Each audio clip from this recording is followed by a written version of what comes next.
भारत कृषी प्रदर्शन महोत्सवाचे आरोग्यमंत्री तानाजी सावंत यांच्या हस्ते उद्घाटन. पंढरपूर येथे लोकनेते स्वर्गीय आमदार भारतनाना भालके यांच्या जयंतीनिमित्त राज्यस्तरीय भारत कृषी महोत्सवास राज्याचे आरोग्यमंत्री डॉ.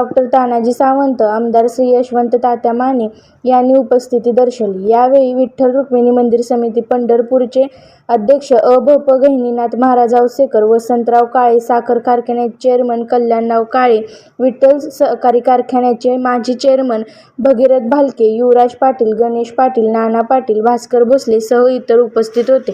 24 मराठी प्रतिनिधी सिद्दीपोळ, पंढरपूर. साक्षीदार त्या गोष्टीसाठी राहिलेला आहे. त्या मंगळवेढच्या मायबाप जनतेच्या पिण्याच्या पाण्याचा, कारण तिथली भगिनी 2-2, 3-3 किलोमीटर साहेब पिण्याच्या पाण्यासाठी त्यांना जावं लागत होतं. गोचे प्रादेशिक पाणी पुरवठा पूर्ण करून त्या माता भगिनीच्या डोक्यावरचा हंडा उतरण्याचं पुण्याचं काम नानांनी त्यांच्या जीवनामध्ये केलं. आणि म्हणून 35 गावच्या पाण्याच्या बाबतीत देखील साहेब पश्चिम महाराष्ट्र आणि विदर्भाचा अनुशेष जोपर्यंत भरून निघत नाही, त्या ठिकाणी मराठवाडा आणि विदर्भाचा, तोपर्यंत पश्चिम महाराष्ट्रात कुठलीही योजना पूर्ण करायची नाही. हा JR असताना साहेब 2014ला अथक प्रयत्नातून आपण त्या सगळ्या गोष्टीचे साक्षीदार आहेत. राज्यपालाकडून विशेष बाब म्हणून 35 गावचे त्या काळी विशेष मंजुरी म्हणून त्या ठिकाणी नानांनी पार पाडली. आणि तो साहेब अंतिम टप्प्यात आहे.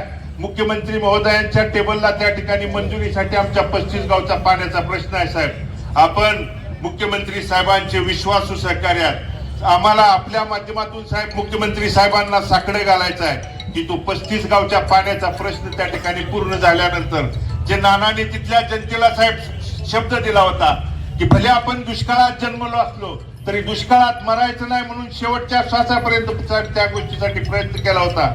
आणि त्यांचं अधुरं राहिलेलं स्वप्न पूर्ण करण्याची जबाबदारी त्यांच्या रक्ताचा विचाराचा वारसदार म्हणून या वडीलधारी मायबाप जनतेचा आशीर्वाद घेऊन साहेब आम्ही त्या ठिकाणी पार पाडणार आहे. त्यासाठी आपला आशीर्वाद, सहकार्य, पाठिंब्याची साहेब आम्हाला त्या ठिकाणी गरज आहे. या पंढरपूर भागातल्या मग साहेब आमच्या शहरातला कॅरिडॉर सारखा प्रश्न, कारण पंढरपूर शहरातले आमचे नागरिक कॅरिडॉरला त्या ठिकाणी विरोध साहेब नाही, परंतु 1985ला त्या मास्टर प्लॅन मध्ये गेलेली घरं असतील, दुकानांना साहेब 39 वर्षानंतर देखील त्यांना न्याय मिळाला नाही.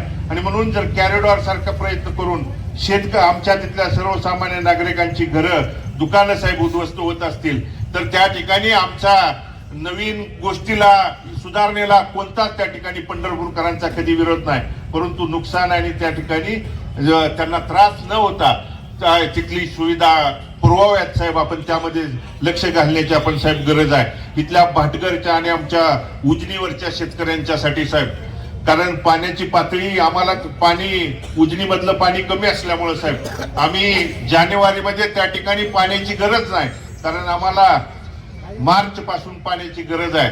पुढचा आज फेब्रुवारी संपत आलाय, मार्च मध्ये आपल्याला तिथल्या भाटघरवरच्या उजनीवरच्या कॅनलवरची जी गावं आहेत त्यांना पाण्याची गरज आहे. आणि म्हणून त्या नियोजनाच्या बाबतीत साहेब आपण भले आरोग्यमंत्री आहात, या राज्यातल्या तमाम गोरगरिबांच्या आरोग्याची काळजी घेत असतानाच इथला शेतकरी, इथला सर्वसामान्य केंद्रबिंदू मानून साहेब आपण आपल्या जीवनामध्ये काम केलेलं आहे. आणि म्हणून आपल्या हातून त्या ठिकाणी इथल्या शेतकऱ्यांच्या बाबतीत, सर्वसामान्यांच्या बाबतीत आपण जो पाहिजे तो निर्णय त्या ठिकाणी घेण्याची भूमिका आपण कायम त्या स्वरूपी दाखवलेली आहे. आणि तीच भूमिका उद्याच्या आमच्या या पंढरपूर आणि मंगळवेढ्याच्या बाबतीत त्या ठिकाणी घ्यावी. कारण साहेब हा आमचा परिवार स्वाभिमानी आणि त्या ठिकाणी सर्वांना सोबत घेऊन जात पात गट गटाच्या पलीकडे जाऊन त्या ठिकाणी एकत्रित गुन्ह्या गोविंदानं नांदणारा हा परिवार आहे. आणि या परिवाराच्या पाठीशी साहेब तुमच्या आशीर्वादाची, तुमच्या पाठिंब्याची थाप त्या ठिकाणी पाठीवरती असल्यानंतर काम करण्यासाठी इथल्या संबंधित प्रशासकीय अधिकाऱ्यांच्याकडून त्या ठिकाणी आमच्या लोकांची कामं करण्यासाठी आम्हाला आपल्या त्या ठिकाणी आशीर्वादाची साहेब गरज आहे. आपण त्या ठिकाणी साहेब 2 दिवसामध्ये आम्हाला हा वेळ देऊन आपला बहुमूल्य असा वेळ या भारत कृषी महोत्सवाच्या उद्घाटनासाठी, कारण हे पहिलं साहेब राज्यस्तरीय या ठिकाणी कृषी असेल, डेअरी, पशुपक्षी प्रदर्शन देखील आयोजित केलेलं आहे, ज्यामध्ये अनेक नामवंत ऍग्रिकल्चर, इंडस्ट्रियल, ऑटोमोबाईल, डेअरी एक्सपोच्या कंपन्या आज यामध्ये सहभागी झालेल्या आहेत. यामध्ये आपण विविध दुग्ध व्यवसायावरती चर्चासत्र असेल, ऊस पीक असेल, डाळिंब, द्राक्षावरती चर्चासत्राचं त्या ठिकाणी प्रयोजन केलेलं आहे.